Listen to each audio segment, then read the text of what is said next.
Bonjour à tous. Je vais vous partager aujourd'hui dans cette vidéo, un peu le bilan de l'écriture de mon livre.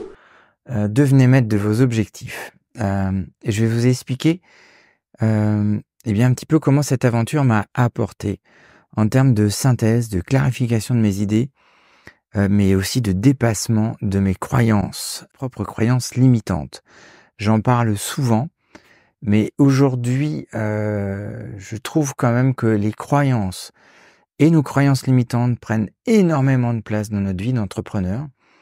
Et je pense que c'est un des objectifs qu'on a à travailler, c'est de les identifier et de les dépasser. Alors, quand je me suis lancé dans cette aventure pour le livre, je pensais pas faire autant de travail de synthèse sur moi, clairement. Je me suis rendu compte très souvent que quand j'expliquais mon métier, quand j'expliquais ce que je faisais, j'utilisais des termes compliqués.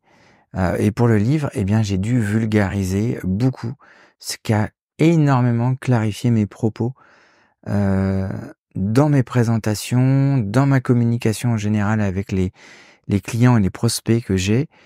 Ça a été, en fait, cette clarification, elle m'a donné une vision beaucoup plus fine à transmettre avec mes lecteurs, mais aussi toutes les personnes avec lesquelles j'avais des interactions. Deuxième truc que j'ai compris, c'est que pendant que j'étais en train d'écrire mon livre, j'étais en train de me cacher derrière ce livre-là. Ça me permettait en fait de pas faire certaines choses comme du réseautage, comme de la vente, de la promotion, contact téléphonique, du contact sur les réseaux.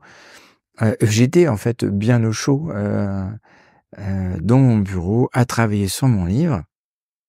Et donc, pour atteindre l'objectif de sortir mon livre dans le temps imparti que je m'étais donné, il a fallu combattre certaines de mes croyances. Et paradoxalement, pour vendre un livre, il a fallu que je fasse de la vente, et que je réseaute, et que je m'expose, et que je prenne mon téléphone, et que je sois de plus en plus présent.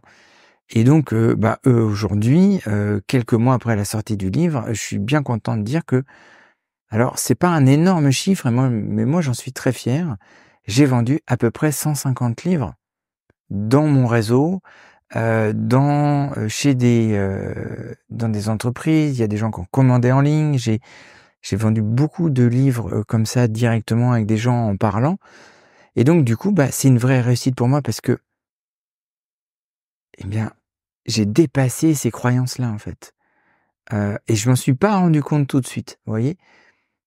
C'est en faisant un petit peu le bilan, en préparant cette vidéo, que je me suis rendu compte, en fait, j'ai fait des choses que je n'aimais pas faire. J'ai contacté des éditeurs, je me suis mis en avant sur les réseaux, j'ai été aussi faire la promotion de mon livre directement avec des personnes où je savais que ça pouvait les inspirer, ça pouvait les aider. Et donc pour moi, c'est une véritable réussite d'ailleurs.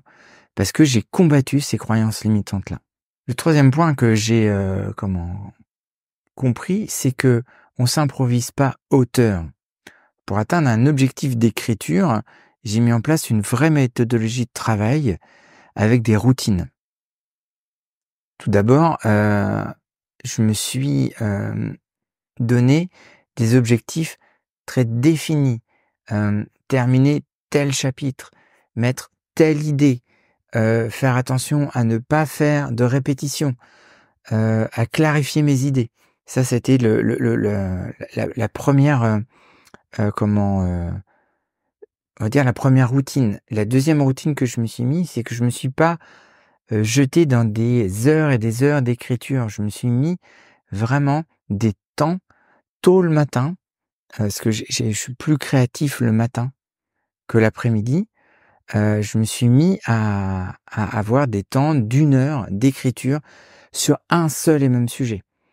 Ça m'a appris aussi à me couper des réseaux, couper du téléphone, couper de la sursollicitation de l'extérieur, et de faire très très attention à garder le cap en fait.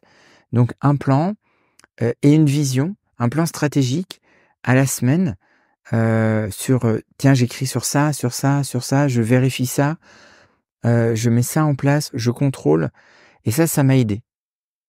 La deuxième chose que j'ai appris aussi pour devenir auteur, c'est de s'entourer des bonnes personnes, personnes, pardon, et surtout des compétences. Je me suis entouré de personnes très compétentes. Je tiens à remercier d'ailleurs plusieurs personnes. La personne qui a fait la couverture du livre, qui est la société Une souris dans la ville, parce que on a été droit au but. Voilà, je ne sais pas faire ça. Moi, je sais écrire ce qu'il y a dedans sur la méthodologie des objectifs, mais faire une couverture de livre, je l'ai délégué à des personnes et je l'ai surtout délégué à Gaël James. Voilà, et je suis fier du résultat.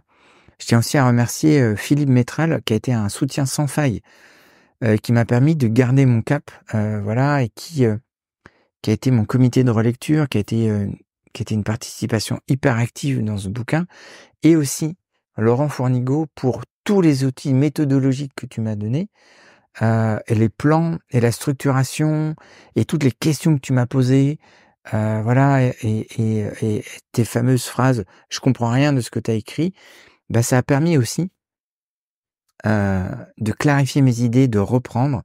Donc voilà, sans eux, j'aurais jamais atteint cet objectif. Enfin, du moins, je l'aurais atteint différemment, je pense. Et j'ai énormément appris de tout ça. Et je peux vous dire un truc, c'est qu'aujourd'hui, tout cet apprentissage-là, je le transpose dans mon quotidien de chef d'entreprise, en ayant des plans et des stratégies. Et vous voyez, la preuve elle est là, c'est que aujourd'hui je prépare mes vidéos et j'ai mon fil conducteur, j'écris les idées et je dérive pas du plan. Alors de temps en temps, j'ai encore tendance à aller faire des petits pas de côté à côté, mais j'en fais de moins en moins. Et pour terminer, je vous donnerai une citation qui m'inspire beaucoup. Le monde est entre les mains de ceux qui ont le courage de rêver et de prendre le risque de vivre leurs rêves. Alors oui, derrière ce livre, il y a du courage de s'exposer, d'exposer ses idées, mais c'était aussi pour moi un moyen de dépasser certaines croyances limitantes, de les identifier, de les combattre et d'atteindre un rêve, c'est-à-dire un objectif que je m'étais donné, c'était d'écrire mon premier livre. Voilà.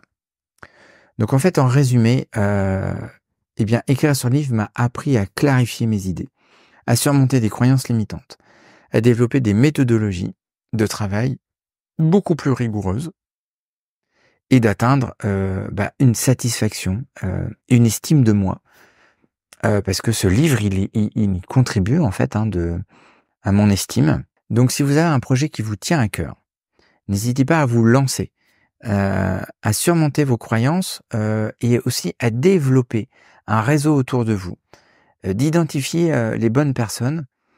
Et quand je vous dis surmonter vos croyances, c'est aussi de les identifier en fait, de regarder un petit peu comment tout ça s'agence, qu'est-ce qui vous bloque.